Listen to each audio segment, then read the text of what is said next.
యెషయా 43:19. ఇదిగో, నేనొక నూతన క్రియ చేయుచున్నాను, ఇప్పుడే అది మొలుచును, మీరు దానిని ఆలోచింపరా?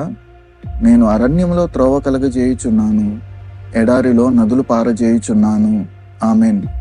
వి wish you all a happy and blessed new year.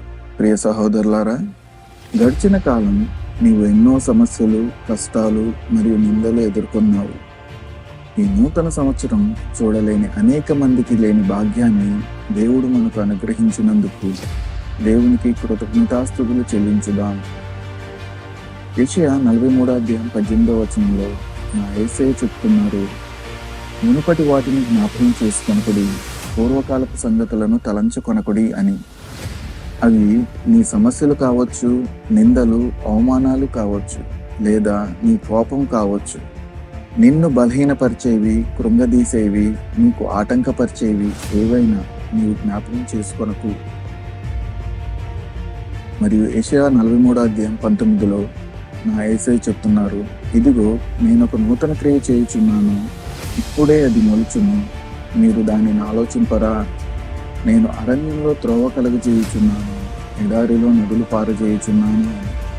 ప్రియ సహోదరులారా, విసిగి వేసారి అలసిపోయిన నీ జీవితంలో నా యేసయ్య ఒక నూతన క్రియ చేయబోతున్నారు, దానిని గ్రహించు.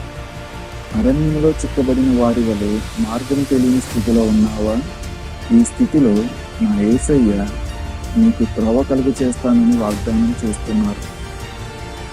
ఎడారి వలె ఎండిన స్థితిలో ఉన్నావా?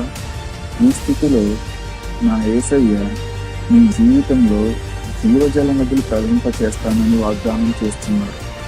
కాబట్టి ప్రతి క్షణం దేవుడిచ్చిన ఒక బహుమతి అని, మరియు ప్రతిరోజు నీ అభివృద్ధి మరియు పునరుద్ధరణకు ఒక అవకాశం అని గ్రహించి నిరీక్షణతో ఈ నూతన సంవత్సరంలో దేవుడిచ్చిన ఈ వాగ్దానాన్ని పొందుకొని ఫలించి అభివృద్ధి చెందుదాం. Once again, we wish you all a happy and blessed new year.